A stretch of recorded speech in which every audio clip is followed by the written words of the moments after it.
آج ہم یووال نوآ ہراری کی مشہور کتاب سیپینز اس کے کچھ بہت ہی دلچسپ حصوں پر بات کر رہے ہیں۔ جی، خاص طور پر وہ نظریہ جو انسانی معاشروں کے بارے میں ہے۔ ہاں، وہی کہ یہ معاشرے اجتماعی کہانیوں پر کیسے چلتے ہیں، وہ جنہیں ہراری کبھی کبھی افسانہ یا جھوٹ بھی کہتے ہیں۔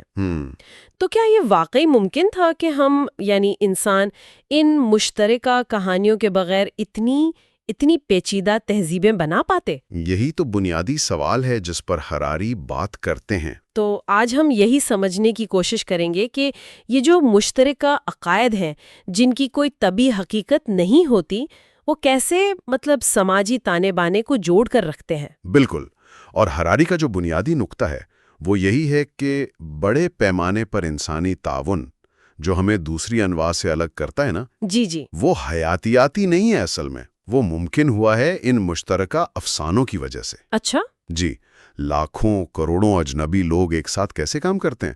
صرف اس لیے کہ وہ کسی مشترکہ تصور، کسی کہانی پر یقین رکھتے ہیں۔ یہ واقعی ایک بہت بڑا دعویٰ ہے کہ ہماری پوری تہذیب ان کہانیوں پر کھڑی ہے۔ تو جب وہ انہیں افسانے کہتے ہیں یا کبھی جھوٹی کہانیاں، تو اس سے ان کی مراد کیا ہے؟ کیا یہ جان بوجھ کر بولے گئے جھوٹ ہیں؟ نہیں، یہاں جھوٹ سے مراد وہ نہیں جو ہم عام طور پر سمجھتے ہیں، دھوکہ دہی۔ اچھا؟ بلکہ ایسی چیزیں جن کی اپنی کوئی ٹھوس، کوئی مادی حقیقت نہیں ہوتے۔ وہ دریا یا درخت کی طرح نہیں ہے نا؟ صحیح۔ وہ صرف ہمارے ذہنوں میں، ہمارے اجتماعی یقین میں بستی ہیں۔ اور دلچسپ بات یہ ہے کہ اس میں وہ چیزیں بھی شامل ہیں جنہیں ہم بہت بہت حقیقی سمجھتے ہیں۔ جیسے کہ؟ مثال کے طور پر کمپنیاں یا کارپوریشنز۔ اچھا۔ قانونی طور پر وہ ایک شخص کی طرح ہوتی ہیں، معاہدے کرتی ہیں، ان پر مقدمے ہو سکتے ہیں۔ ہاں بالکل۔ لیکن آپ کسی کمپنی کو چھو تو نہیں سکتے نا، اس کا کوئی جسمانی وجود نہیں ہے۔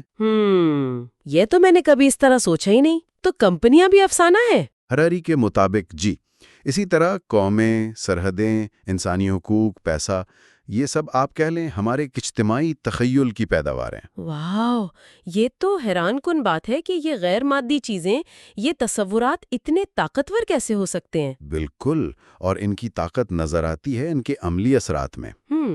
پیسے کی مثال ہی لے لیں۔ کیا ہے پیسہ؟ کاغذ کے نوٹ یا آج کل تو بس اسکرین پر کچھ ہندسے؟ جی بالکل، ڈیجیٹل۔ اس کی اپنی ذاتی کوئی قدر نہیں ہے، لیکن چونکہ ہم سب مانتے ہیں کہ اس کی قدر ہے، تو یہ پوری عالمی معیشت کا پہیہ چلاتا ہے۔ صحیح۔ لوگ اپنی زندگیاں لگا دیتے ہیں اس کے لیے۔ یہ ہے اجتماعی یقین کی طاقت۔ یہ صرف تبادلے کا ذریعہ نہیں، یہ اعتماد کا ایک بہت بڑا، ایک بے مثال نظام ہے۔ اور یہی اعتماد ہے جو لاکھوں کروڑوں اجنبیوں کو جوڑتا ہے۔ لیکن کیا ان کہانیوں کا صرف مثبت پہلو ہی ہے یا یہ کچھ مسائل بھی پیدا کرتی ہیں؟ ہاں، یہ بہت اہم نکتہ ہے۔ اگر ہم اسے ذرا بڑی تصویر میں دیکھیں نا، تو ان کا کردار دوہرا ہے۔ اچھا، کیسے؟ ایک طرف تو یہ مشترکہ شناخت دیتی ہیں، مشترکہ مقاصد دیتی ہیں، لوگوں کو متحد کرتی ہیں۔ جی۔ جس سے بڑے بڑے منصوبے ممکن ہوتے ہیں، شہر بنانا، ملک چلانا وغیرہ وغیرہ۔ ٹھیک۔ لیکن دوسری طرف یہی کہانیاں ہمیں تقسیم بھی کرتی ہیں، ہم اور وہ کا تصور پیدا کرتی ہیں۔ اوہ ہاں۔ قوم پرستی کی بنیاد پر جنگیں دیکھ لیں، مذہبی اختلافات پر فسادات، یہ سب بھی تو انہی طاقتور اجتماعی افسانوں کا نتیجہ ہیں۔ بالکل۔ تو یہ بے وقت تعمیر بھی کرتی ہیں اور تخریب بھی۔ تو یہ ایک ایسی طاقت ہے جو معاشروں کو بناتی بھی ہے اور توڑتی بھی ہے۔ اچھا، یہ بتائیں کہ کیا آج کے دور میں یہ جو جدید ٹیکنالوجی کا دور ہے، کیا اب بھی یہ چیزیں اتنی ہی اہم ہیں؟ کیا ہم آج بھی نئی کہانیاں گڑھ رہے ہیں؟ یقیناً آج بھی ہم مسلسل نئی کہانیاں بنا رہے ہیں اور پرانی کہانیوں کو نئی شکلیں دے رہے ہیں۔ سیاسی نظریات ہیں، برانڈز ہیں، سوشل میڈیا پر جو ٹرینڈز بنتے ہیں، یہ سب اجتماعی بیانیے کی تو شکلیں ہیں۔ صحیح بات ہے۔ بلکہ آج کا جو معلوماتی دور ہے نا، جہاں ہر طرف سے معلومات آ رہی ہیں، جی، وہاں تو شاید یہ فرق کرنا اور بھی مشکل ہو گیا ہے کہ کیا ٹھوس حقیقت ہے اور کیا اجتماعی طور پر مانا گیا افسانہ ہے۔ ہاں، یہ تو ہے۔ اس سے یہ سوال اور بھی اہم ہو جاتا ہے کہ ہم ان کہانیوں کو کیسے سمجھیں، ان پر کیسے رد عمل ظاہر کریں۔ تو اس سب کا اگر خلاصہ کریں تو ہراری کے مطابق ہماری یہ جو جدید دنیا ہے، ہماری معیشت، ہمارے قوانین، ہماری شناختیں، یہ سب اصل میں ان غیر مادی مشترکہ کہانیوں کے ایک بہت ہی پیچیدہ جال پر قائم ہے۔ جی بالکل، کہانیاں جن پر ہم سب اجتماعی طور پر یقین رکھتے ہیں۔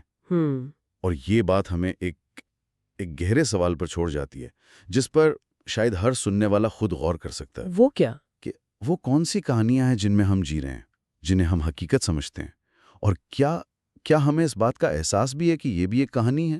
بہت گہری بات ہے۔ جی، شاید اپنے ارد گرد موجود ان بیانیوں پر سوال اٹھانا ہی خود کو اور دنیا کو سمجھنے کی طرف پہلا قدم ہو۔